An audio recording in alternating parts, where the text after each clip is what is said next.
Então, nossa aula de hoje envolve os fundamentos da hidráulica. Todo esse conteúdo que nós vamos passar para vocês, tá?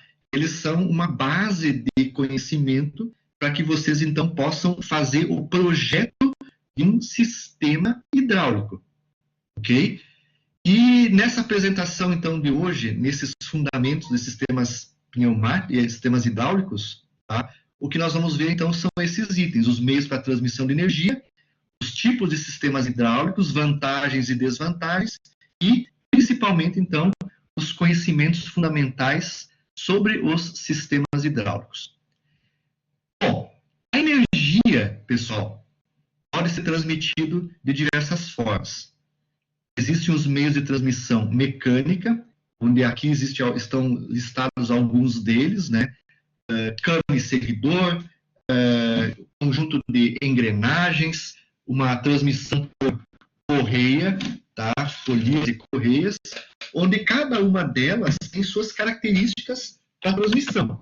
Geralmente, esses sistemas são aplicados para curtas distâncias. Vejam aí o seguidor, né? E a cano. Isso está na ordem de centímetros. Aqui, a engrenagem está na ordem de também centímetros. A distância entre a transmissão está na ordem de centímetros. Aqui também, eu posso aumentar um pouquinho na ordem de metro, de repente, aqui a transmissão por correia e polia, na ordem de metro. Mas é para curtas distâncias. As transmissões mecânicas são para curta distância. Já quando eu preciso transmitir energia a longas distâncias, aí nós precisamos dos sistemas elétricos, a transmissão da energia pela transmissão elétrica, tá? A energia que é produzida lá na barragem, né? Essa energia que é produzida aqui, ela é transmitida através da fiação elétrica para o motor elétrico a partir da energia elétrica. Tá? Então, grandes distâncias envolvem a transmissão de energia, né, elétrica. Tá? E para pequenas distâncias, nós temos os sistemas pneumáticos e hidráulicos. Tá? No nosso caso, então, o hidráulico, que é o tema desta nossa aula, os fundamentos dos sistemas hidráulicos, ele, então, está sendo aplicado para a transmissão de energia na faixa dos metros. 1 metro, 2 metros, 3 metros, 5 metros, 10 metros, 15 metros, né? Imagine um caminhão, né? Uma máquina um pouco maior, né? Essa é a faixa de aplicação da transmissão de energia pelo sistema fluido, transmissão, então, hidráulica. Tá? Já a pneumática, a gente pode usar, então, também, se nós considerarmos a máquina pneumática em si, ela está associada a pequenos 1 metro, 2 metros, 3 metros, por aí. Mas se nós levarmos em consideração o compressor de ar, a energia produzida no compressor de ar até chegar na máquina, isso pode estar numa distância de 100 metros, por aí, né? Então, cada meio, né, de transmissão é aplicado para uma certa distância de transmissão. Então, sistemas hidráulicos, uma distância média, tá? Na faixa de metros de transmissão, ok? E, gente, hoje em dia, uma grande parte dos sistemas, dos meios das máquinas, dos sistemas de produção, de alguma forma, possuem sistemas hidráulicos. Então, se nós olharmos aí para a engenharia mecânica e para as engenharias de maneira geral, tá? Sempre que eu preciso transmitir esforços grandes, eu uso um sistema hidráulico, tá? E aí, os locais onde isso se aplica são imensos. A construção civil, né?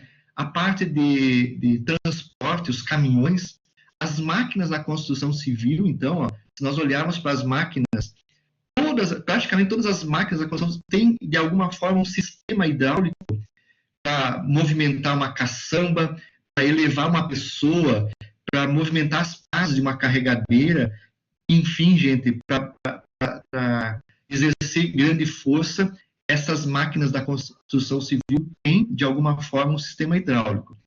A aviação.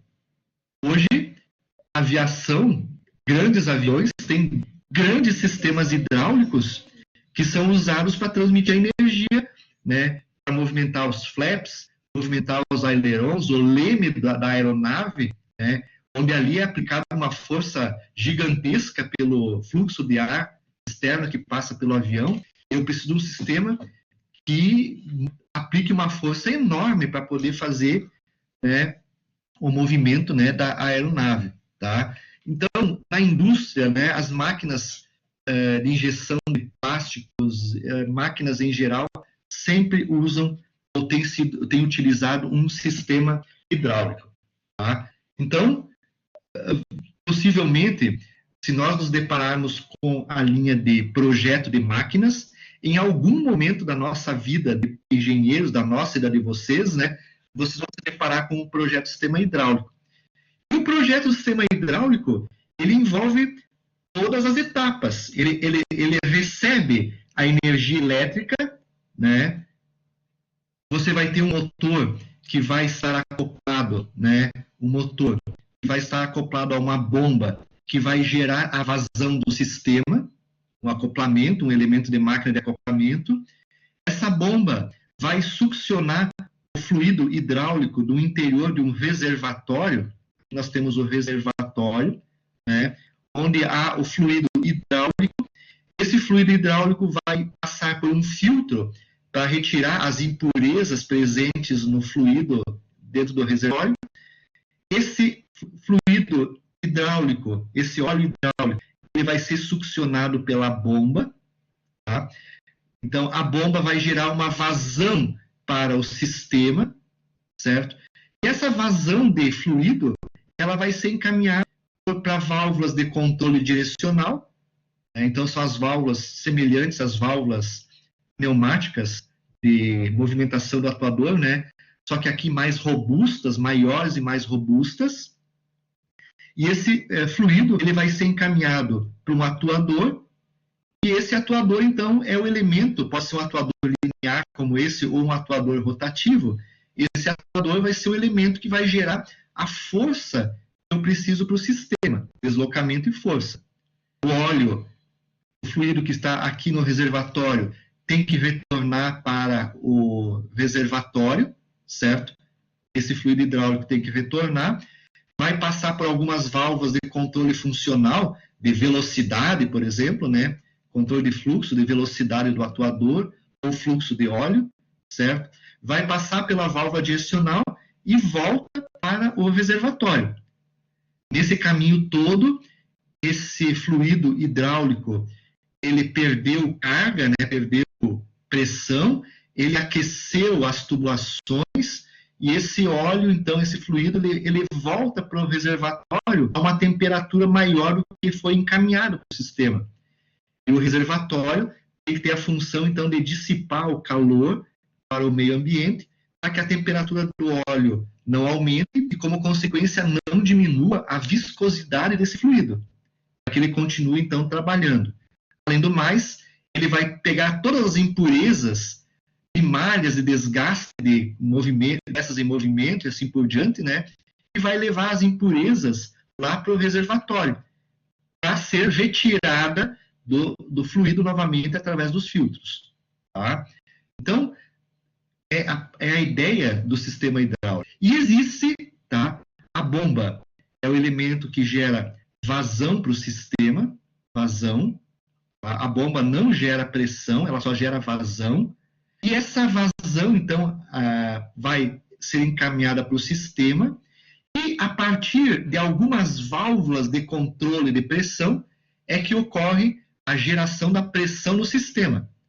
Então, se nós pretendemos utilizar aqui no meu sistema hidráulico, que nele nós tenhamos uma pressão de trabalho de 210 bar de pressão, por exemplo, tá? Lá no atuador, tá? Nós vamos ter que regular essa válvula aqui, que é a válvula de controle de pressão, é a que gera a pressão no sistema, tá? Nós vamos regular ela para, por exemplo, 240 bar de pressão, certo? E vamos imaginar que aqui no sistema há uma perda de pressão de 30 bar. Quando esse fluido chegar lá no atuador, ele está com 210 bar de pressão. O sistema foi regulado para trabalhar 240, ocorre uma perda de pressão de 30 bar na tubulação e acessórios, e chega lá 210 bar de pressão que eu preciso no meu atuador. E aí, então, essa válvula aqui, né, é a válvula que vai ser encarregada de garantir que haja uma pressão no sistema. A bomba só vai gerar vazão, tá, para o sistema. Ah, mas vamos perguntar, mas a bomba tem uma especificação de pressão. Sim, quando eu comprar a bomba, eu tenho que comprar a bomba para que ela resista, ela tem que resistir a uma pressão de trabalho. Pressão de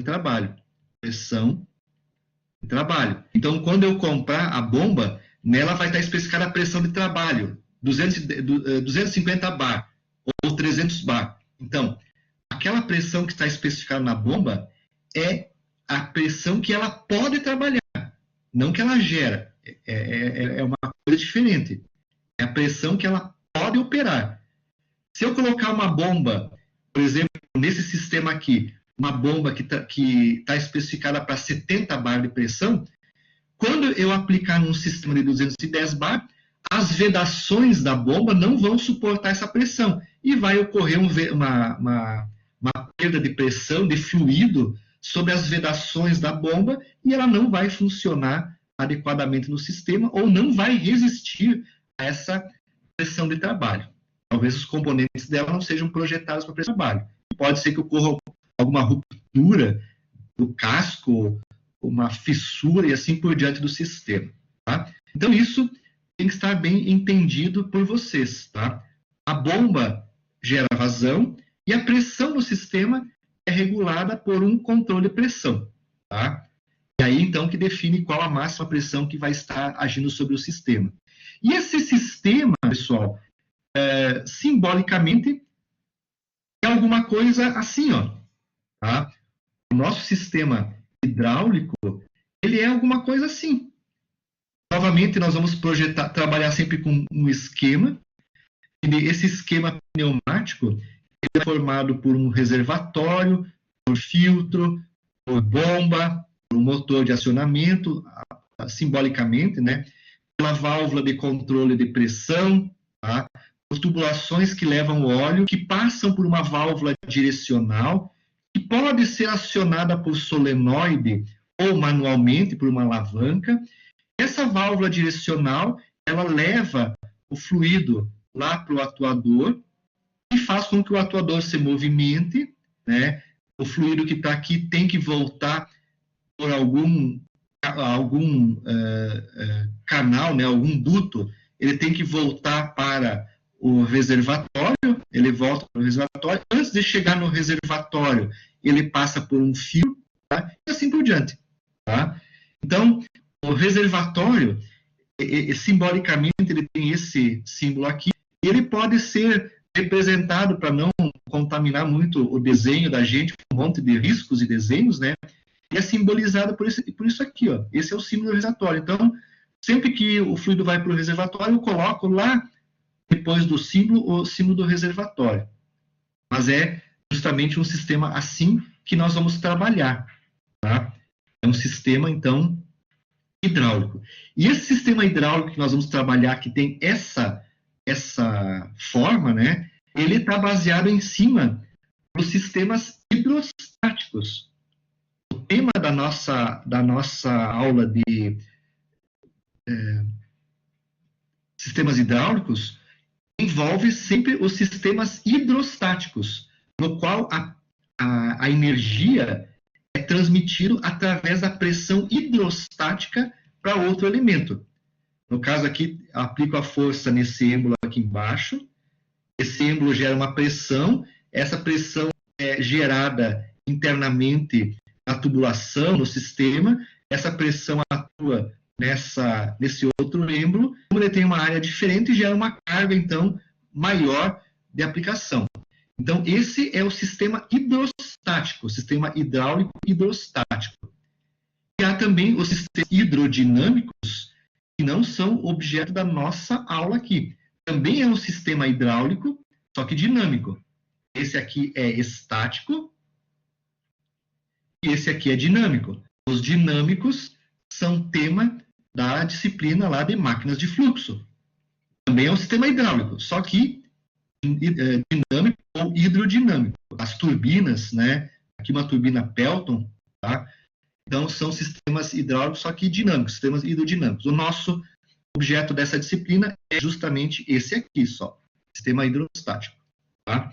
E esses sistemas hidrostáticos, então, tá? Esses que eu mostrei para vocês aqui, então, esse caso aqui, tem essas vantagens, tá? Grande flexibilidade em espaços pequenos, rápida e suave inversão de movimento. O fluido hidráulico, quando comparado com o pneumático, né, ele gera um movimento suave dos atuadores. E agora, em função disso, nós podemos ter variação micrométrica na velocidade. É fácil de controlar um sistema hidráulico, usando válvulas específicas, né? Porque o óleo é praticamente incompressível.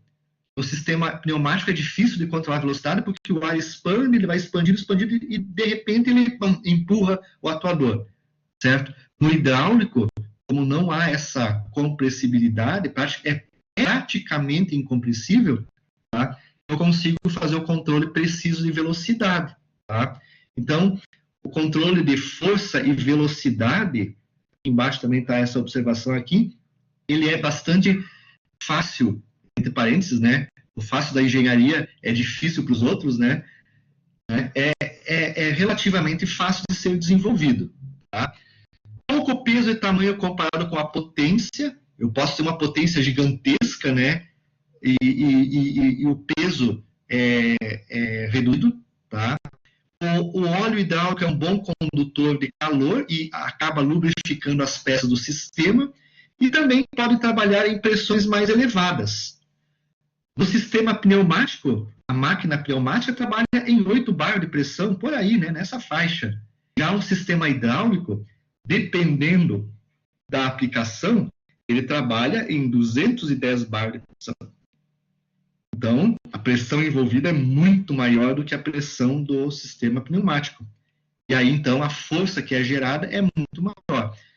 No sistema pneumático, no pneumático, né, aqui pneumática, aqui hidráulica, as forças, elas chegavam aí até 5.000 newton. No máximo, o sistema pneumático, economicamente, 500 kg força, né, 500 kg força, era mais ou menos o limite de força do sistema pneumático. Puxa, o sistema hidráulico, eu chego aqui a 100.000 kg força, né? 100 toneladas, muito mais do que isso, né? Muito mais do que isso, tá? Então, realmente, né, é uma diferença de pressão e força muito grande. No entanto, tudo isso precisa de maior resistência e tudo isso fica muito mais caro, tá? Então, a desvantagem é o alto valor, o custo é muito grande de um sistema, tá? Há uma perda de rendimento muito grande, porque nós estamos convertendo sempre energia em vazão e vazão em atrito, então há uma constante transformação de energia de pressão em energia de movimento, tá? Existem vazamentos internos no sistema que fazem com que a pressão, que eu perca a pressão, e existem os atritos internos e externos, né, entre os atuadores, que também geram perda de pressão. Então, esses três elementos, eles provocam um rendimento baixo do sistema, devido a essa alta conversão de energia, né, vazão em pressão, pressão, vazão em pressão, pressão em vazão, e assim por diante, vazamentos internos e atritos internos, tá? E também, né, há o grande problema do perigo de incêndio, tá? Para que a gente não tenha esse perigo, nós temos que usar óleos, fluidos hidráulicos resistentes ao incêndio, né? Que não tem uma certa resistência à propagação da chama. E isso, então, é um problema do sistema uma desvantagem do sistema hidráulico. Imagine um avião, né, que está trabalhando com um sistema hidráulico e, devido ao aquecimento, o fluido pega fogo. A aeronave, né, não tem escolha, vai cair, né? Então, nos filmes de antigamente, da Segunda Guerra Mundial, né, quando as balas furavam o sistema hidráulico de uma aeronave, né, o que acontecia, a gente enxergava aquela fumaça, né, aquela fumaça geralmente era a queima do fluido hidráulico da aeronave.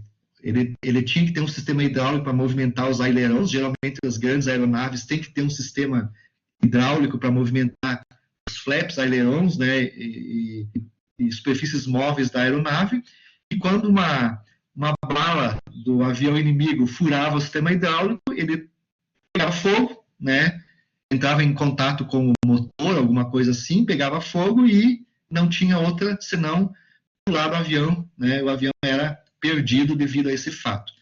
Então, naquela época existia esse problema, e ainda hoje existe todo esse problema. Então, hoje a gente usa fluidos resistentes, né, ao incêndio, né, à queima, tá, para fluidos sintéticos, tá, que tem uma certa resistência à queima, para poder utilizar, então, os sistemas hidráulicos, ok? Então, são desvantagens que existem, tá, mas que no tocante de tudo, das desvantagens, as vantagens são significativas, né, em alguns momentos aí. Então, esse é o exemplo típico do sistema hidráulico que nós vamos estar trabalhando, tá? É esse tipo aqui de máquina que nós vamos estar trabalhando, e nós vamos estudar, então, cada um desses componentes. Vamos estudar as bombas que são aplicadas, o reservatório, vamos ver aqui,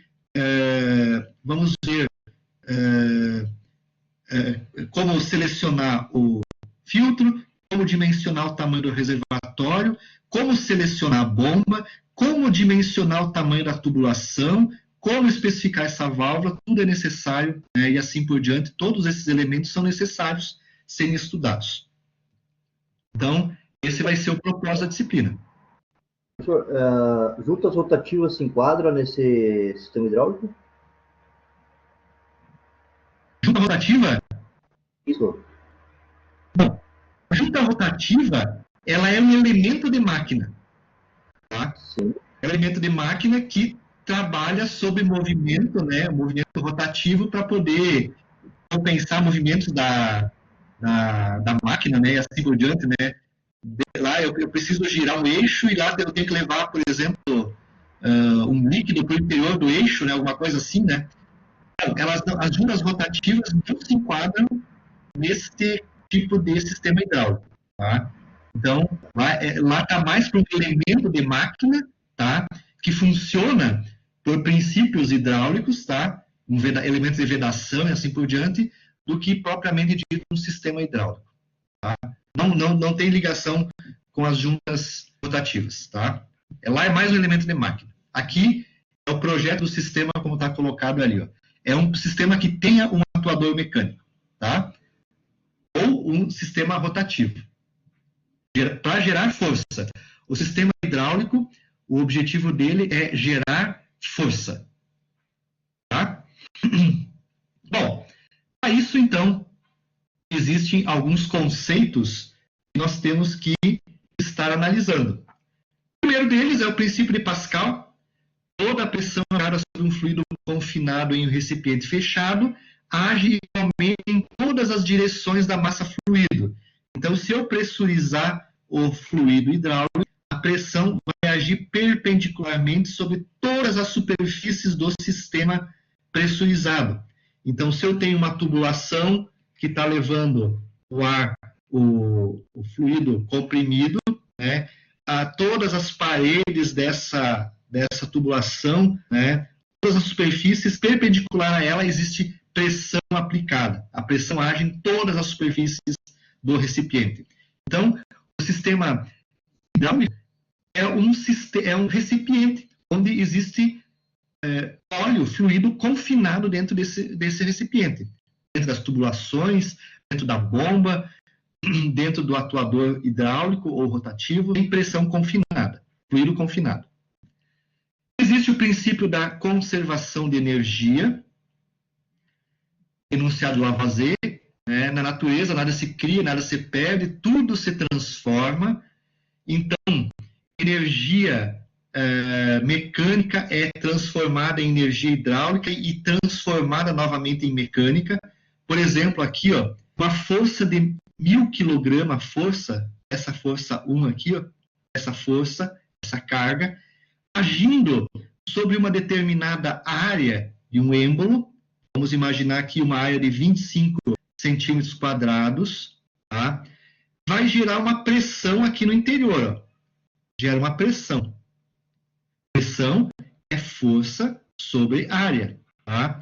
Então, 1000 kg força dividido por uma área de 25 centímetros quadrados gera, então, uma pressão estática de mais ou menos, né, 40 kg força por centímetro quadrado.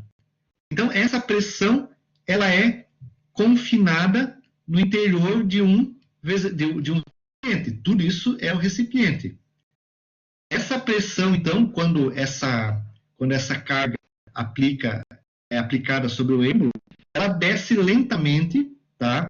E acaba fazendo com que esse fluido que está aqui dentro, faz com que esse fluido escoe por uma tubulação. E esse fluido passa a obter aqui uma certa velocidade. Praticamente aqui ele não tem velocidade no interior desse êmbolo, mas à medida que ele é encaminhado, comprimido para a tubulação, como há uma redução de área, o fluido adquire uma certa velocidade aqui no interior da tubulação. Essa energia de força, de pressão, ó, energia mecânica se transformou em energia de pressão. Essa energia, essa pressão, ela é reduzida, ela é transformada em velocidade. Tá? Aqui, apesar de estar colocado aqui no interior da tubulação, ela vai adquirir velocidade. Então, aqui foi colocado um manômetro, né? Mas essa figura aqui está mostrando um sistema em equilíbrio. Tá? Se tiver tudo em equilíbrio, não estiver movimento de velocidade aqui, a pressão estática é 40 kg força. Mas se há um movimento de fluido no interior da tubulação, a pressão não é 40 kg por centímetro quadrado aqui na tubulação. A pressão vai ser menor, porque essa pressão de 40 kg força que foi gerada aqui se transforma em velocidade. A pressão é transformada em velocidade. E novamente se transforma em pressão nessa região aqui. E essa pressão, então, aqui, de 40 kg força por centímetro quadrado, atua numa área maior, 2 vezes, e gera, então, uma força maior, né, no sistema aqui, no próximo êmbolo. Tá? Então, uma força de 1000 gerou pressão de 40 kg por centímetro quadrado, e novamente é transformada, então, pela duplicação, então, da área do êmbolo, em relação ao primeiro, uma força 2 vezes maior, o dobro da força anterior. É claro que estamos desconsiderando as perdas. Então, energia mecânica é transformada em pressão e é transformada novamente em energia mecânica. No decorrer desse caminho, há uma transformação de energia de velocidade e assim por diante. Então, a lei da conservação, né?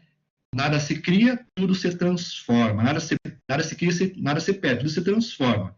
A transformação de calor, tá? Calor que é perdido e assim por diante. Tá? Então, é um enunciado importante. Tá? E o princípio de Bernoulli, né, nos diz que essa energia, em qualquer ponto dessa massa fluida, em qualquer região, sempre é constante. Há uma transformação de energia de uma forma em outra. No entanto, a soma das energias de pressão mais a energia cinética de movimento, mais a energia de altura manométrica são constantes. Então, se eu pegar essa região aqui, ó, no meu sistema, a energia de pressão, mais a energia cinética, mais a energia, uma energia de altura manométrica. Tá? Então, essa energia que está aqui é igual à energia que está aqui, ó, nessa fase do sistema. Tá? Então, só que aqui, por exemplo, aqui a velocidade do fluido é pequena, mas aqui a velocidade do fluido é grande. Então, parte dessa pressão aqui é transformada em velocidade. E aí, então, a energia de pressão diminui, mas aumenta a energia de velocidade. Mais energia potencial, igual. Né? A soma das três sempre são iguais. Então, em qualquer um dos três pontos que eu colocar aqui, a soma das energias pressão, cinética e potencial são sempre iguais. Fechou? Deixa eu novamente colocar aqui. Ó, tá? Então, aqui está o desenho real. Ó. Aqui a força e a área gera uma pressão de 100 bar. Que é essa pressão aqui, ó, energia de pressão.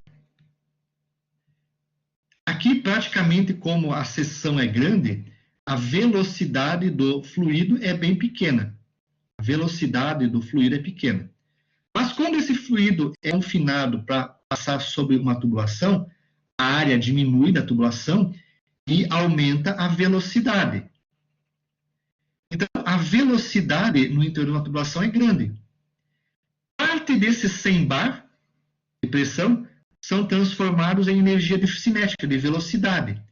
E se nós colocarmos um manômetro na tubulação, a pressão que o manômetro vai dar não é a pressão de 100 bar, é a pressão de 80 bar, por exemplo.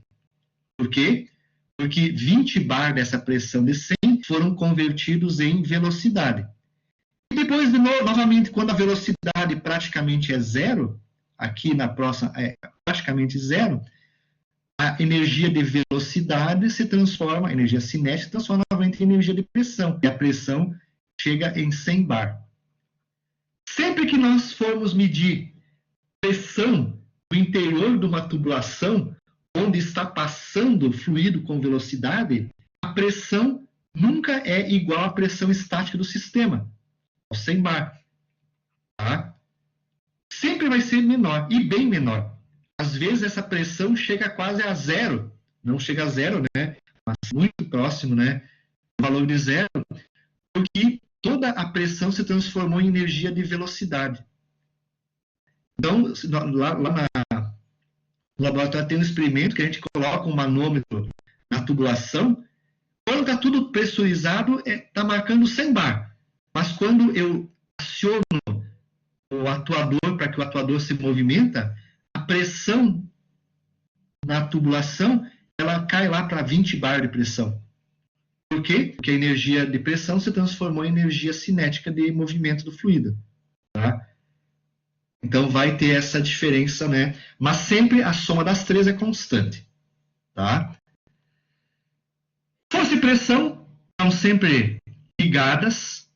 Tá? Então, são essas fórmulas que nos associam força, pressão e área. Pressão é força sobre área é força sobre pressão e força é pressão vezes área. Tá? Na hidráulica, a gente geralmente usa o quilograma por centímetro quadrado ou o bar para poder representar a pressão. E, em função da unidade, a gente vai ter aí o centímetro quadrado ou o metro quadrado na área e o newton ou quilograma-força, então, na força. Tá? Ok?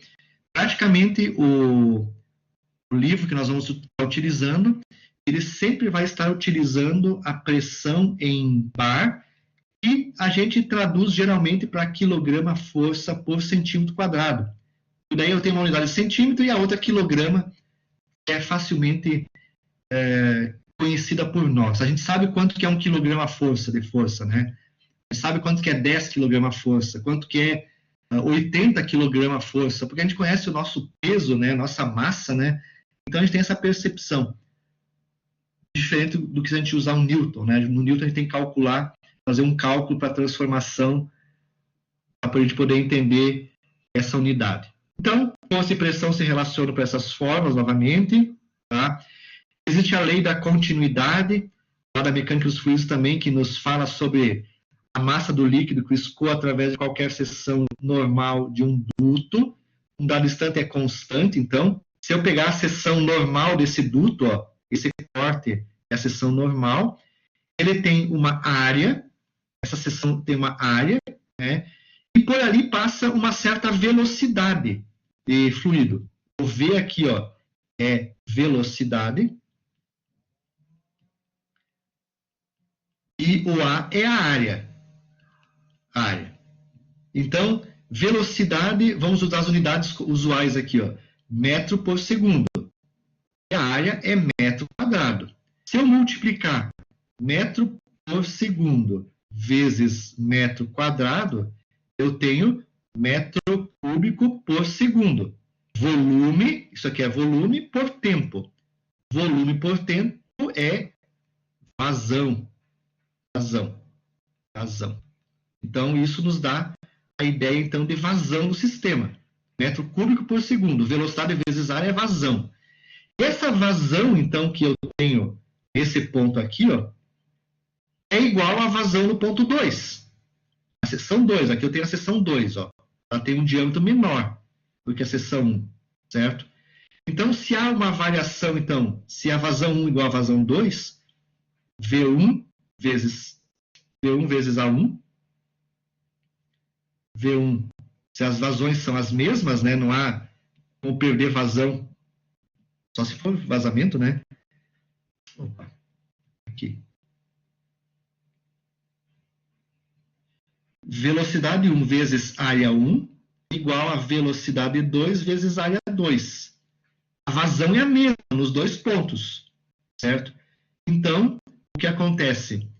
A velocidade, se eu se eu diminuo uma área aqui, o A2 eu diminuir, a velocidade no interior da tubulação aumenta. Então, aqui eu tenho uma velocidade V1, e devido à variação da seção, eu vou ter aqui uma velocidade V2 maior, devido à diminuição da velocidade da área da seção transversal do fluido. Tá? Então, as vazões estão ligadas à densidade do material. Como o material que passa pela tubulação é o mesmo, é um líquido incompressível, então, a V1A1 aqui embaixo, então, igual a V2A2, igual a constante, e generaliza-se, então, que velocidade vezes área é igual a vazão de um sistema hidráulico no interior de uma tubulação. É a lei da continuidade da mecânica dos fluidos. A lei de Stevens, tá? A diferença de pressão entre dois pontos de um líquido em equilíbrio é igual ao ponto da diferença de nível entre elas. Então, a diferença de pressão entre dois níveis é proporcional à diferença de altura que eu tenho entre esses níveis aqui, tá? Lei de Stevens, tá? Eu vou falar um pouco dela, tá? Então, essas leis que são colocadas aqui, a princípio, né, aqui na Terra, aqui onde eu tenho gravidade, elas funcionam. Tá? Então, todas essas leis que foram colocadas aqui, tá, de uma certa forma, elas funcionam, né? As leis físicas, elas funcionam muito bem aqui na Terra. Né? Se nós formos para o espaço, tudo isso vai para o espaço, né? Não funciona mais. Tá? Então, se nós projetarmos um sistema hidráulico, uma nave espacial, talvez nós não podemos usar todos esses fundamentos que estão aqui embaixo, né, que nós estamos usando aqui embaixo. Tem que ser trabalhado com outros fundamentos que funcionam, né, onde não existe gravidade, né, fora do sistema planetário não existe gravidade, os princípios são diferentes. Então, só você ter uma ideia, até numa nave espacial tem um sistema hidráulico, né, vai ter um sistema hidráulico, tá? E aí, então, o princípio de funcionamento deles vai ser um pouquinho antes desses que nós estamos trabalhando aqui. Tá? Bom, então algumas leis. Aqui o princípio do macaco hidráulico, então, ó, uma pequena força pode elevar uma grande carga a partir da variação de áreas dos pistões. Esse é o princípio do macaco hidráulico. Só que o princípio do macaco hidráulico, ele precisa, para funcionar, de um conjunto de outros elementos para poder atuar. Toda a hidráulica está baseada em cima do princípio do macaco hidráulico. Tá? É daqui que surgiu os sistemas que nós temos hoje, a partir de um sistema simples como o macaco hidráulico. Então, o macaco hidráulico, ele é um sistema simples, é um sistema hidráulico simples, que contém praticamente todos os elementos que eu tenho num sistema hidráulico complexo. Ele tem uma bomba. Essa bomba, no macaco hidráulico, é uma bomba manual.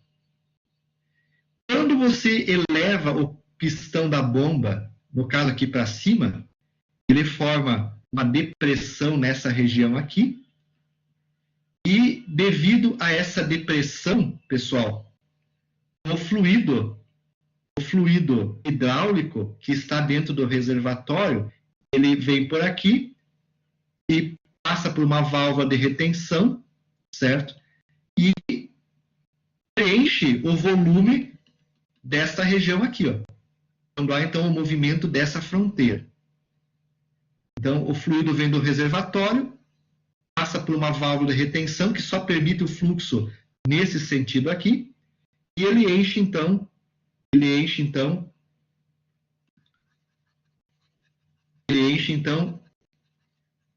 essa região aqui. Tá?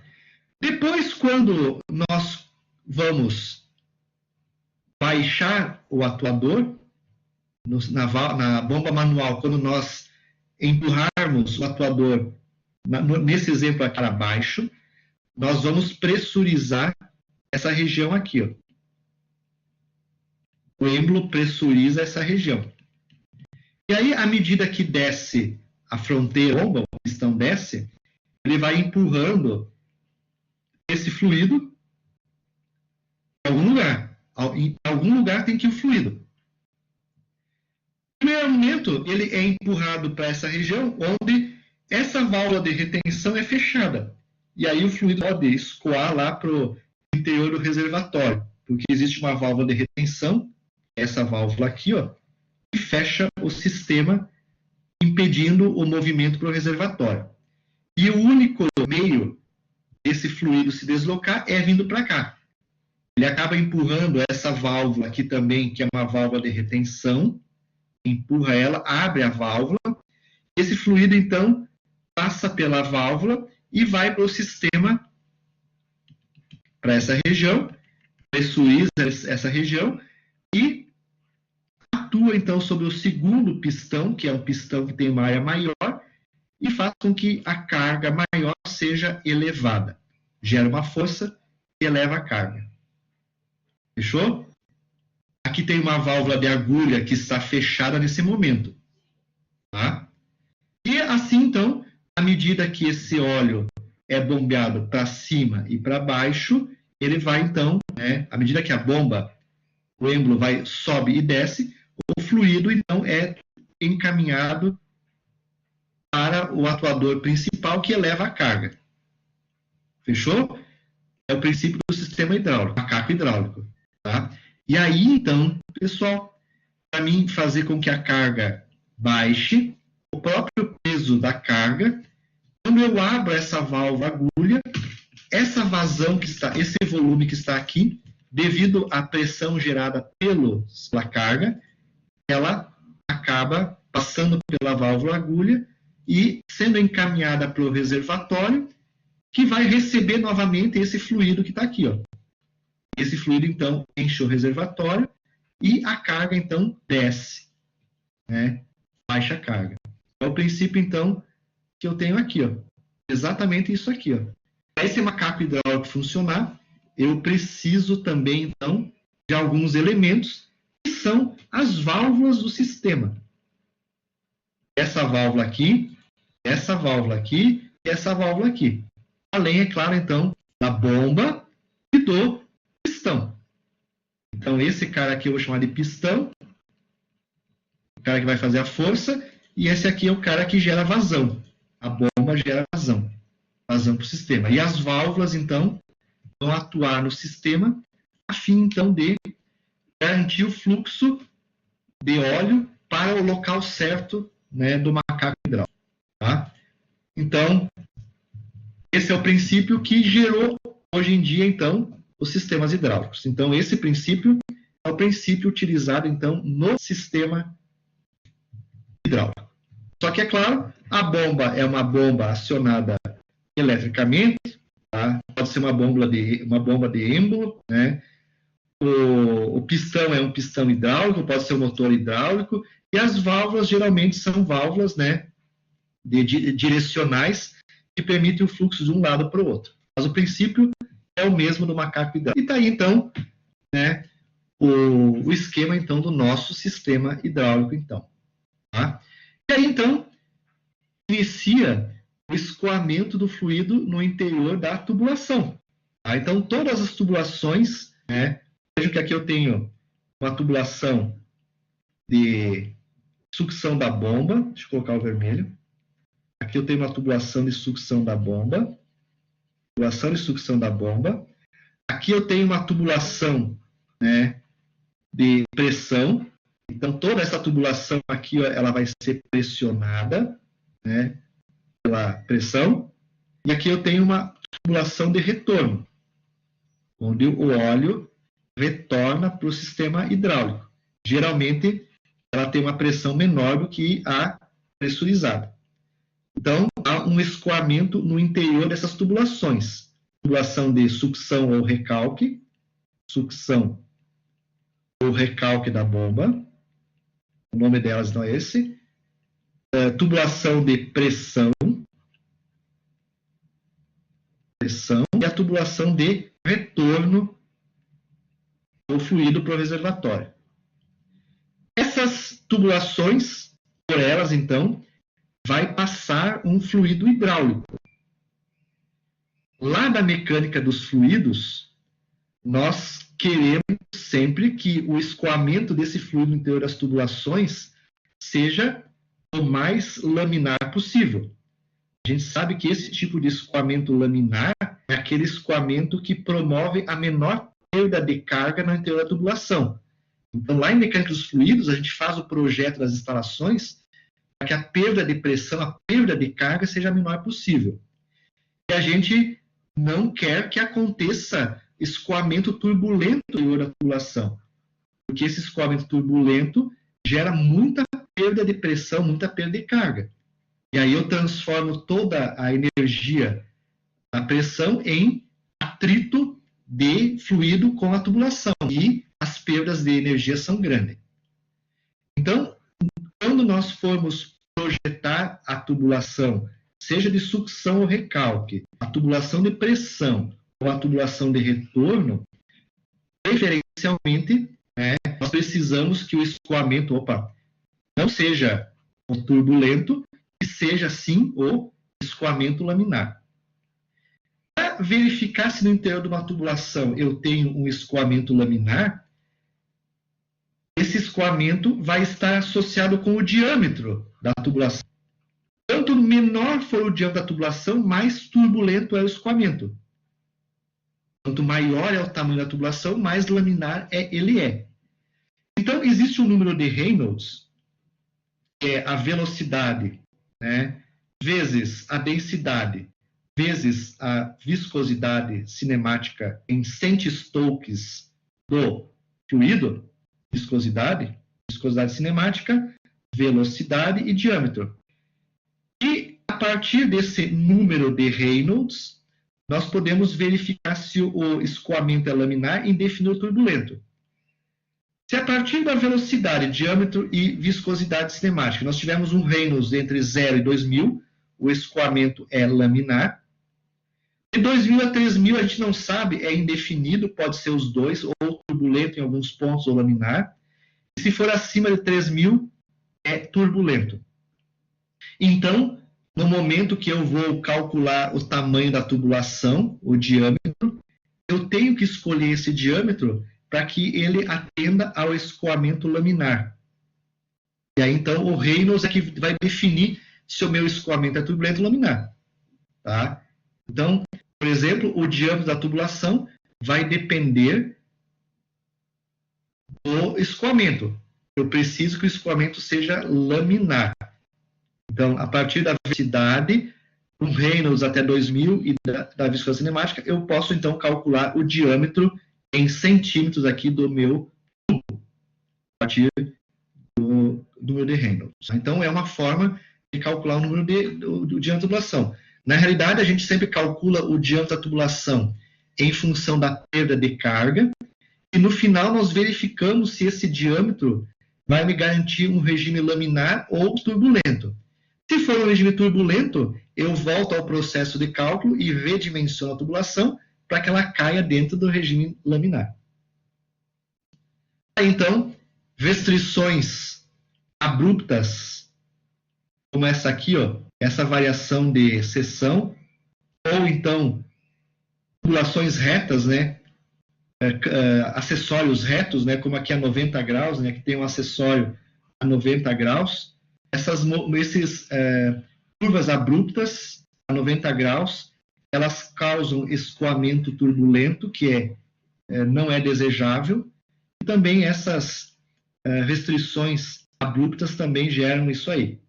Então, para os dois casos, se eu preciso de uma restrição, usar ela, uma restrição mais suave, tá? Como essa aqui, ou usar, então, curvas suaves, curvas mais longas, né, para fazer o movimento de direção do fluido.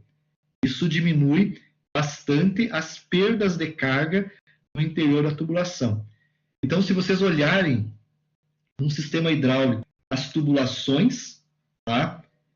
Nas tubulações, então, dos sistemas hidráulicos, vocês vão ver que as curvas são geralmente bem amplas, para justamente garantir que o escoamento seja sempre laminar, tá? Então, vai ter essa condição. Aí, então, no escoamento das tubulações, nós podemos, então, nessa parte de fundamentos, né, dimensionar a tubulação de algumas formas diferentes, né? Então, aqui existe duas formas que permitem calcular a vazão em tubulações. A partir da velocidade e do tempo, tá? Desculpe, a partir da vazão, V é de vazão, né? A partir da vazão e do tempo, tá? E a partir da velocidade e da área, tá? Aqui é velocidade. Desculpe, aqui não é vazão, é volume, tá? Aqui é volume. Deixa eu apagar aqui. A partir do volume. Volume, por tempo eu tenho vazão, e a partir da velocidade e da área eu também tenho vazão. Nós podemos então calcular vazão no sistema hidráulico a partir dessas duas formas, velocidade e área ou volume sobre tempo. Tá? Ambas essas formas são utilizadas para calcular vazão. Então vamos imaginar aqui, ó, só para tomar uma ideia. Se eu pegar a área desse êmbolo, e pegar o curso do êmbolo, a área vezes o curso nos dá o volume deste atuador, do interior do atuador. Então, volume sobre tempo me dá vazão. Imagine que esse atuador ele tem que se deslocar da posição recuado para avançado em 2 segundos. Então, se eu calcular o volume, área vezes curso, se eu dividir esse volume, que é metro cúbico, se eu dividir ele por tempo, então dividido por segundo, eu tenho metro cúbico por segundo, me dá então a vazão do sistema. A vazão para avançar o sistema. Então, a partir dessa vazão, a partir dessa forma, então, eu consigo saber qual que é a vazão que eu tenho que passar pelo interior da tubulação. A bomba hidráulica tem que gerar uma vazão Q para fazer esse atuador ter esse curso em tantos segundos. A partir desta vazão que está passando pela tubulação, vou colocar em azul aqui, a partir dessa vazão, agora se eu usar a segunda fórmula, eu posso calcular a área ou a velocidade do atuador. Então, se eu pegar essa vazão e dividir ela pela velocidade, eu tenho qual é a área que tem que ter o sistema. A gente sabe que área é π vezes diâmetro ao quadrado sobre 4 de uma tubulação, né? Então, eu consigo, com essa segunda fórmula, relacionar vazão com velocidade e com πd ao quadrado sobre 4. Deixando em evidência o diâmetro, ó, P vezes 4 sobre velocidade vezes π. Tirando a raiz quadrada desse negócio aqui, eu tenho o diâmetro da tubulação. Então, eu sei diâmetro a partir da velocidade, da vazão do sistema e velocidade. A vazão que vai passar pelo sistema é a vazão que eu preciso para movimentar o atuador. E a velocidade que eu vou usar nessa fórmula depende das recomendações da experiência já adquirida das pessoas. Então, geralmente, no projeto das tubulações, na tubulação de sucção e preenchimento, que é essa tubulação aqui, ó, deixa eu apagar então umas coisinhas aqui, ó. Nessa tubulação aqui, então, que é a tubulação de... Aqui, ó. Nessa tubulação aqui, ó, do reservatório até a bomba, que é sucção e preenchimento, ó. Sucção e preenchimento. A velocidade recomendada para o óleo aqui no interior, a velocidade, é na faixa de 60 a 121 centímetros por segundo ao quadrado. Então, se eu quero projetar essa tubulação aqui, eu entro com a velocidade aqui, ó. Posso pegar um valor intermediário, ou pegar o 121, ou pegar o 60, e fazer o projeto, né, para 60 centímetros por segundo. E aí, a partir da vazão Q, eu calculo qual que é o diâmetro da tubulação. Se eu vou para a tubulação de retorno, a tubulação de retorno, pessoal, é a segunda, ela compreende essa tubulação aqui, ó. Vou colocar em laranja. Essa aqui, ó, não, laranja não vai destacar. Deixa eu colocar em azul forte. Essa aqui, ó. Essa é a tubulação de retorno. Então, quando o óleo flui pela tubulação de retorno, as velocidades recomendadas são essas. Ah, daí tem duas aqui situações. O retorno, essa de maneira geral, e o retorno, após ter passado por uma válvula reguladora de pressão do tipo alívio, se tiver uma reguladora de pressão tipo alívio, essa velocidade é aqui. Certo? Ok? Então, tá aqui, ó. As velocidades recomendadas dos fabricantes de sistemas. E se eu estou projetando a rede do sistema de pressão, então, vou colocar aqui o amarelo. Vamos ver se aparece azul. Rede de pressão. Aqui do ladinho, então, tem a rede de pressão. Para a pressão abaixo de 210 bar. Qual que é a velocidade recomendada? 762 a 912 centímetros por segundo. Então, nessa região de pressão, ó, essa região aqui, ó, a bomba, aqui embaixo da bomba, até a válvula de controle direcional, até aqui, ó, essa linha amarela é a linha de pressão. Se for abaixo de 210 bar, essas são as velocidades recomendadas. E se for acima de 210 bar, eu tenho embaixo, então, perdi o meu mouse aqui, ó. eu tenho essas velocidades aqui, ó. A pressão acima de 210 bar. Tá? Então, ó, essa região aqui é a linha de pressão. Deixa eu colocar em vermelho aqui a linha de pressão. Pode ser, então, essa linha aqui, até a válvula direcional. Pode ser esta aqui. Ou também, no retorno, né, do atuador, também pode ser essa linha aqui, ó. Isso aqui também é a linha de pressão. Então, essa linha aqui e essa, dependendo do avanço ou do retorno do atuador, vão ser as linhas de pressão. Então, ali eu vou ter que ter esta pressão, essa velocidade aqui recomendada na rede. Então, a partir da vazão que eu preciso no atuador, eu dimensiono o tamanho das tubulações do sistema hidráulico. A gente usa exatamente a mecânica dos fluidos para fazer o dimensionamento, então, desses sistemas, tá? Então, a gente tem, então, esses critérios da velocidade. No entanto, a gente sabe que o tamanho da tubulação, ele influencia na perda de carga. Então, olhem aqui, ó. Essa é uma fórmula semelhante à que vocês estudam lá em mecânica dos fluidos para calcular a perda de carga em uma tubulação. Só que aqui a tubulação, então, é de sistema hidráulico, é tubulação de óleo hidráulico.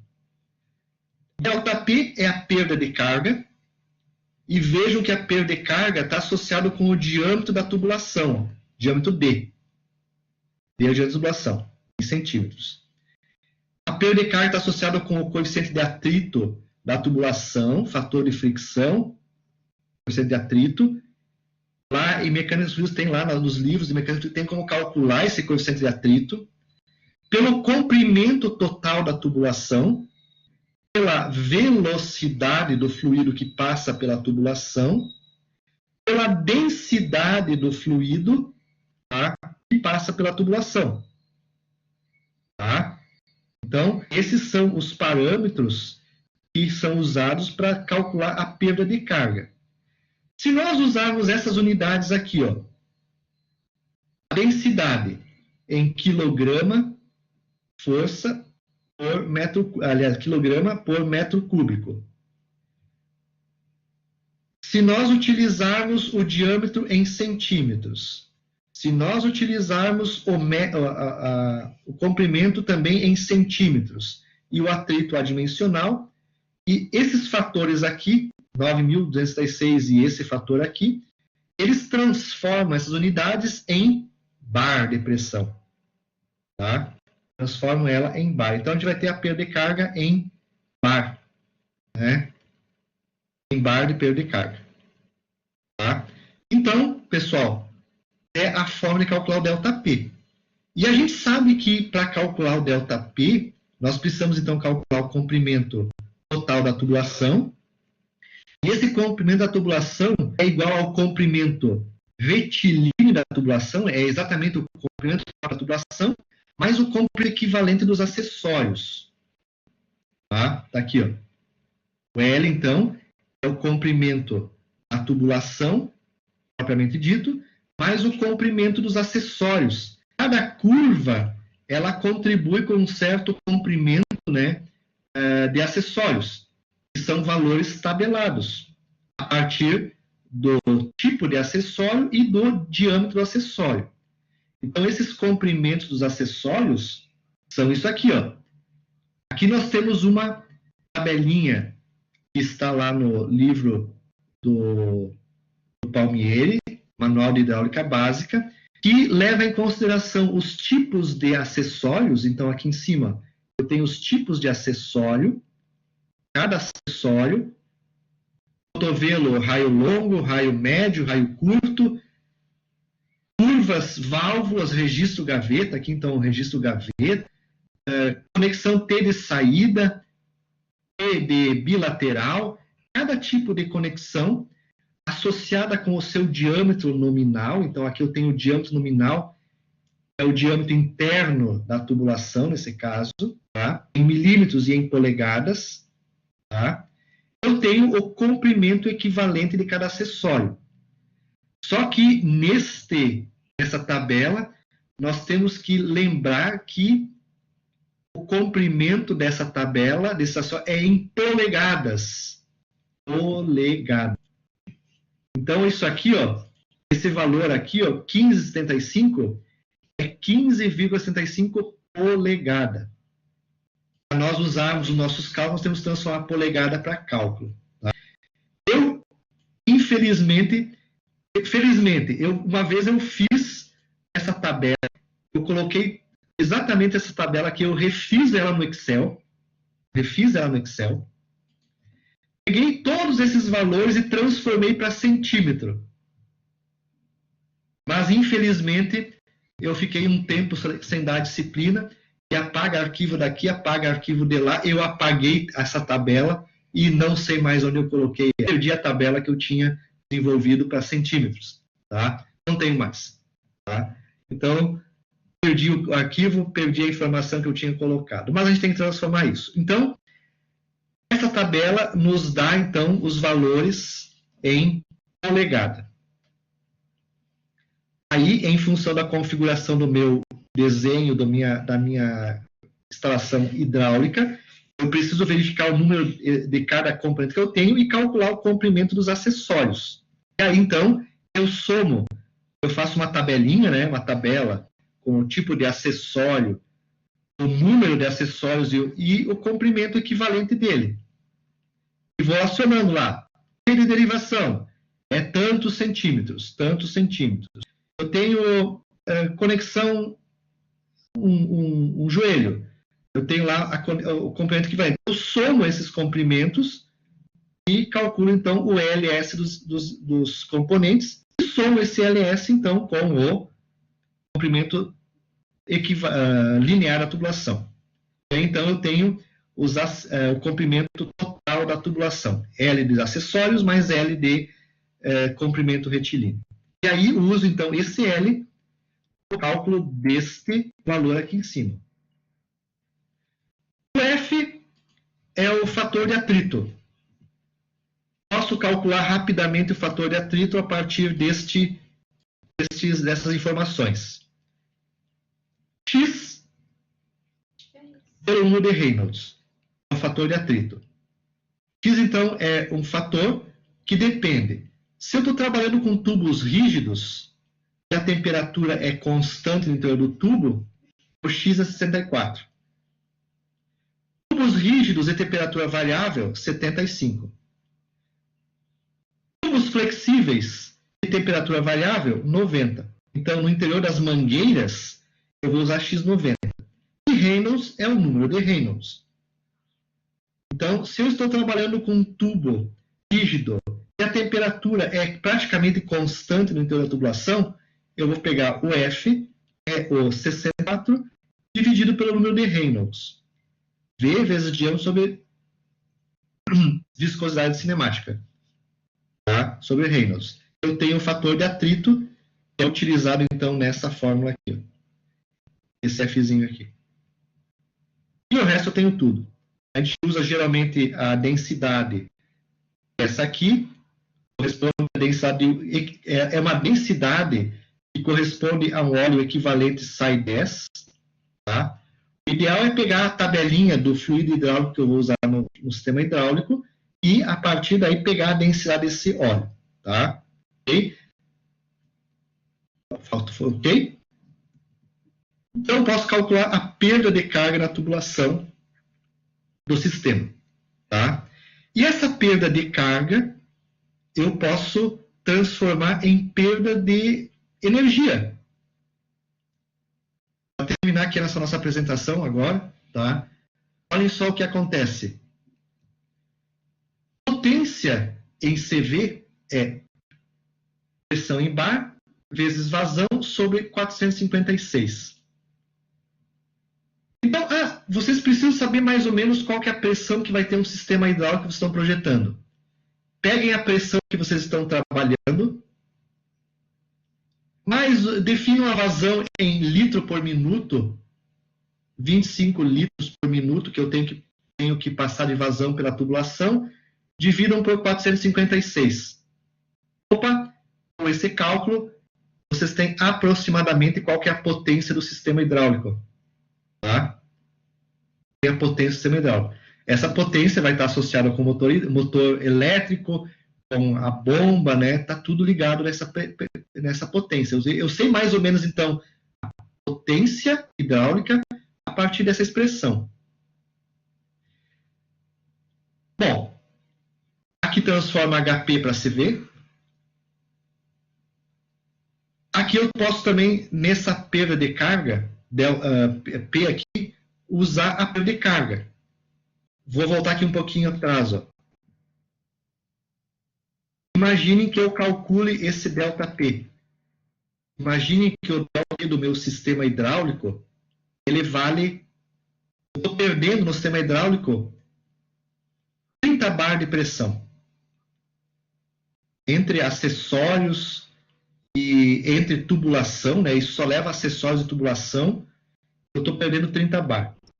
Se eu pegar esses 30 bar e colocar nessa fórmula, então aqui, ó, ao invés de pressão, se eu usar aqui ΔP, 30 bar de pressão, eu sei a vazão do meu sistema, conheço a perda de carga, conheço o 456. Eu calculo qual é a perda de potência que eu tenho devido a essa perda de carga aqui, o ΔP, em CV. Tá? Legal, né? Isso dá para calcular essas perdas que eu tenho aqui. Se eu pegar, vamos fazer o seguinte, o ΔP aqui ó, é a perda de potência, né? O ΔP de potência. Tá?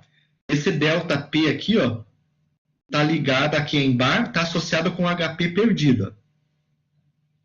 Tá? Então, se eu pegar o HP total da pressão do sistema menos a pressão do ΔP, o ΔP perdido está associado com o ΔP, e aqui com a pressão do meu sistema. Se eu pegar o HP menos o HP perdido devido à perda de pressão, eu tenho o HP disponível. Ah, está aqui a fórmula, desculpe. Ó. O HP perdido está aqui embaixo. Ó. ΔP vezes Q sobre 4,7, é o mesmo valor que está aí. Ó. HP perdido. Tá? Se eu pegar o HP disponível, então, dividir pelo HP total, eu tenho a eficiência do meu sistema hidráulico. Quanto que ele perde de energia no que entra e no que sai de potência. Se eu pegar esse HP perdido, cadê ele aqui, ó, e colocar nessa fórmula lá de transmissão de calor, eu tenho o calor, a quilocaloria por hora, calor perdido no sistema, ou melhor, calor gerado. Toda essa potência perdida em atrito na tubulação, em acessórios, se transforma em calor. Então, com esse HP perdido, eu consigo calcular o calor gerado no sistema. E todo esse calor gerado no sistema tem que ser perdido a partir, geralmente, do reservatório, ele tem que ser perdido para o ar externo. E aí, através desse calor gerado, eu posso verificar se eu preciso de um trocador de calor para transmitir o calor do sistema hidráulico para a atmosfera. Eu consigo dimensionar, então, o nosso calor para o sistema, para o meio ambiente. Então, essas formas aqui vão ser importantes para fazer a seleção do trocador de calor, se for necessário, tá? Para calcular rendimento, perdas de pressão e assim por diante. Tá? Então, tudo se resume nessas formas aqui. Esse valor da divisão é só arredondamento, tá, pessoal? Tá? Pegando fórmulas, deixa eu apagar aqui tudo um pouquinho, então, aqui, ó. pegando fórmulas de um livro e pegando fórmula de outro livro, isso modifica. Possivelmente, nessa fórmula aqui, ó, isso são fórmulas que eu peguei dos livros direto, é HP perdido. Mas esse 447 possivelmente seja CV perdido aqui, ó, por causa dessa relação aqui, ó. A literatura complica muito, né? O que é HP e CV, né? A gente praticamente usa o HP igual a CV, mas se eu... desculpa, aqui, ó. Aqui está em CV, ó. É isso aí mesmo, ó. Aqui está em CV. CV. E aqui está em HP perdido, ó. E essas duas diferenças que estão aqui, ó, 456 e 457, deve estar associado com essa transformação aqui do HP para o CV. Um valor bem próximo, tá? Está associado a essa transformação. Então, essas diferenças de unidade estão associadas aqui. Se eu calcular por essa fórmula aqui, eu calculo em CV, e aí eu tenho que transformar ela em HP. Tá? Por isso que tem essas diferenças desses valores aí. Para finalizar a nossa aula de hoje, aqui nós temos, então, uma tabela que nos mostra a gama de pressões que alguns tipos de máquinas utilizam. Então, na hora que eu for projetar uma máquina, qual que é a pressão que eu vou usar no meu sistema hidráulico? Tem algumas recomendações. Então, aqui eu tenho uma escala de pressão de funcionamento do sistema em bar e aqui alguns tipos de máquinas. Se for máquina agrícola, tratores, ceifeiras, debulhadoras. Essa tabelinha aqui é de um livro em espanhol, tá, pessoal? Então, é tratores e colheitadeiras, tá? Ceifeiras aqui é colheitadeiras, tá? Então, para máquinas agrícolas, em geral, a gente utiliza uma gama de pressões das máquinas agrícolas da ordem aqui de 140 bar até mais ou menos quase próximo aí a 200 bar de pressão. É esse range aqui de pressão que a gente utiliza para máquinas agrícolas. 150 a 200 bar de pressão. Máquinas de construção civil. Escavadoras. Tem vários tipos de máquinas de construção civil, né? Então, a pressão varia aqui dos 70 bar, 90 bar aqui, ó, tá? Até mais ou menos uns 210, 230, 250 bar. Máquinas de injeção de plástico, olhem aqui, até 300 bar. Então, as máquinas injetoras de plásticos, a pressão aí do sistema trabalha em praticamente 300 bar. É só um guia. Blocos de laminação, laminadores. Blocos de laminação. Esse aqui é para bloco de laminação. Está aqui o range delas. Para fundição com vazamento contínuo. Está aqui o range delas. Prensas e ensaios. Ó, prensas de ensaio. Até uma pressão bem superior. Ó, 800, 1000 bar de pressão. Dispositivos de aperto, furadoras, tornos e retificadoras. Ó, dispositivos de aperto. Isso aqui está associado com dispositivos de aperto. Então, esse range aqui, ó, aqui até aqui, são os dispositivos de aperto de máquinas, ferramentas, né? O dispositivo de aperto numa máquina ferramenta, geralmente ele possui um diâmetro de um êmbolo bem pequeno. Então, para gerar uma força grande, eu preciso de uma pressão elevada lá no dispositivo, para gerar uma fixação grande. Então, por isso que ela é elevada. Já nas furadeiras, tornos e retificadoras, a pressão, então, está nessa ordem aqui. Ó. Tá nessa ordem aqui. Ó. Aqui embaixo, aqui. Ó. Depende da aplicação, então, eu tenho uma pressão de trabalho. Isso aqui é um guia. Tá? É um guia que é usado para identificar a pressão de trabalho. Esse guia saiu de um livro, eu não me recordo o nome do livro agora, é Bosch. Né? Bosch. É o livro da Bosch de aplicações de hidráulica da Bosch. Nós temos disponível esse livro na nossa biblioteca da universidade. Tá? Então, gama de pressões em hidráulica, fechou? E aqui, um último gráfico para mostrar para vocês, então, a relação pressão-viscosidade de um fluido hidráulico e a compressibilidade desse fluido. A gente diz que o fluido hidráulico é incompressível, mas ele é praticamente incompressível. Ele tem uma certa compressibilidade. Nessa segunda figura, eu tenho aqui pressão de trabalho e em função das temperaturas de operação do fluido hidráulico, eu tenho algumas curvas. Tá? Então, imagine uma curva de temperatura para um fluido que está operando em 50 graus Celsius. Essa é a curva dele aqui, estou dando um sinalzinho aqui. Tá? Se o meu sistema trabalhar numa pressão de 200 bar, uma pressão cotidiana, uma pressão que a gente usa na maior parte dos sistemas hidráulicos, a compressibilidade desse óleo é em torno de 1,2%. Há uma redução no volume de 1,2%. Tá? Então, em 1.000 litros, eu tenho 1,2%, né, de redução, né, desse volume.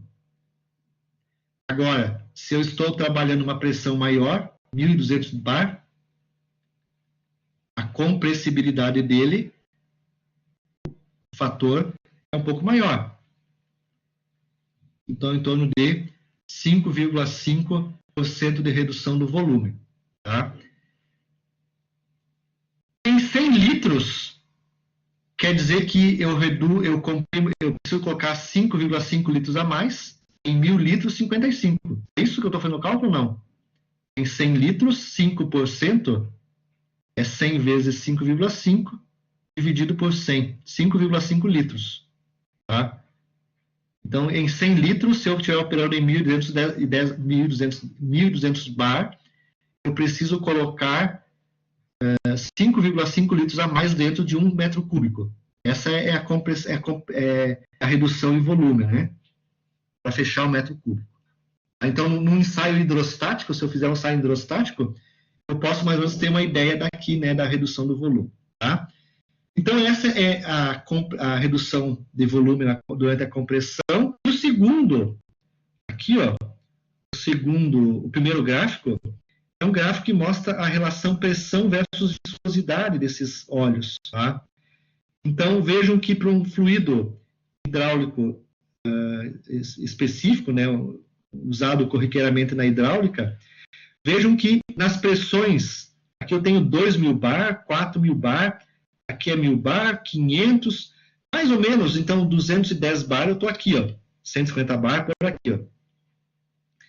Então, vamos imaginar um fluido operando numa temperatura de mais ou menos 38 graus. Vejam que a minha viscosidade do meu fluido está em torno de 100 milímetros por segundo. Aqui, ó, em 120, 150, mais 200 mais ou menos aqui, ó, 200, é uma escala log, né, 200. Tá? Uma escala log, 200. Agora, se eu operar com 2.000 bar de pressão, ó,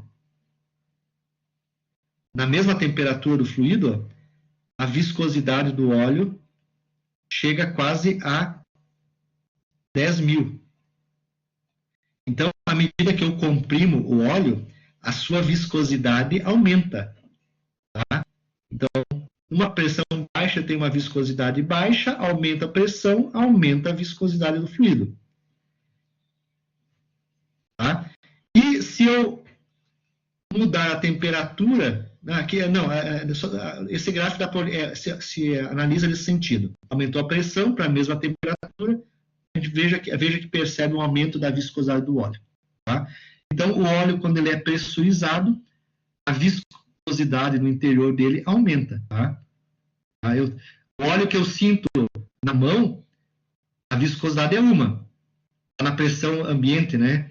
Mas à medida que ele é pressionado lá dentro do sistema hidráulico, aquela viscosidade é diferente, tá?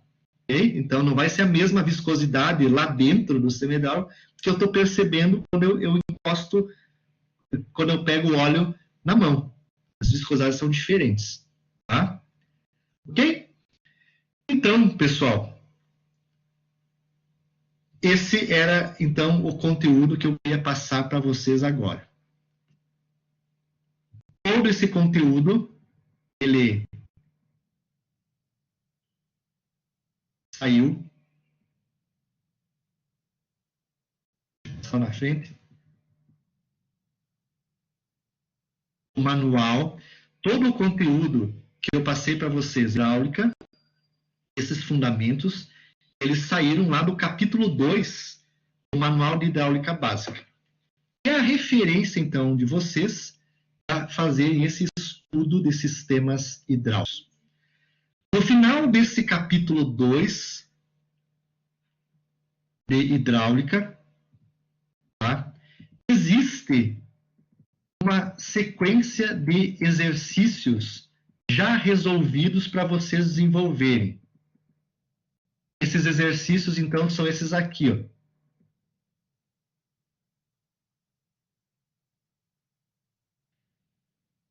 Então, no final do capítulo 2, os fundamentos de sistemas hidráulicos, tem uma sequência de exercícios resolvidos que aborda, pessoal, essas relações entre área e diâmetro de um tubo, entre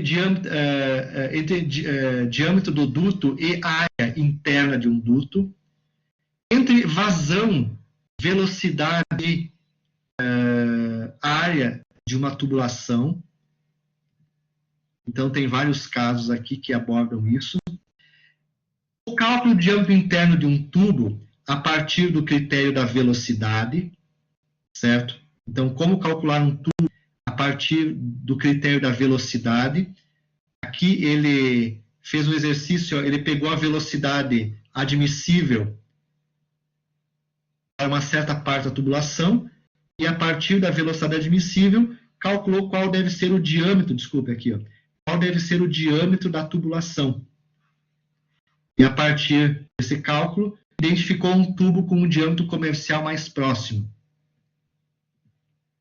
Tá?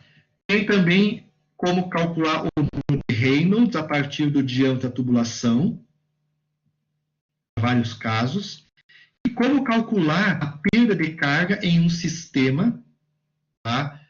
A partir, então, da vazão e das velocidades recomendadas em cada etapa, em cada parte da tubulação de hidráulica, sistema hidráulico. Então, esse exemplo permite também, colocando aqui os diversos componentes que fazem parte do sistema, tá? E também do número de acessórios, ele permite, então, fazer o cálculo da perda de carga em um sistema e verificar se essa perda é grande ou não. Ó, calculou o coeficiente de atrito. A partir das singularidades, então, das conexões, ele calcula a perda de carga nos acessórios. A partir, então, do comprimento linear da tubulação e dos acessórios, ele calcula o comprimento total da aceleração e é usado, então, na forma do cálculo de perda de carga. E é calculada, então, a perda de carga, 21 bar de perda de carga. Essa perda de carga é também somada às perdas de cargas nas válvulas do sistema. Existe a válvula direcional, válvulas de sequência e outras do sistema, que também promovem uma perda de carga. Cada vez que o fluido passa por uma válvula, ele perde carga. Então, a gente calcula essa perda de carga nessas tubulações. E soma as perdas de carga na tubulação, acessórios, mais as perdas de carga nas válvulas, e temos a perda total de carga do sistema. Vejam que aqui a perda de carga foi quase 40 bar de perda de carga. Se o meu sistema disponibiliza lá uma certa pressão, se a pressão regular no sistema é 210 bar, Se eu pegar 210 bar e diminuir essa pressão perdida em tubulação, acessórios e componentes, a pressão disponível lá no atuador é de 171 bar. Então, lá no meu atuador hidráulico, a pressão que eu tenho lá é de 170 bar. Assim, a força que eu vou usar para calcular, a pressão que eu vou usar para calcular a força é os 170 bar. E não o 210 bar, que é regulado a pressão interna do sistema. Então, nós temos que levar isso em conta na hora de fazer o projeto do sistema hidráulico. Então, esses exercícios estão na sequência do livro, tá?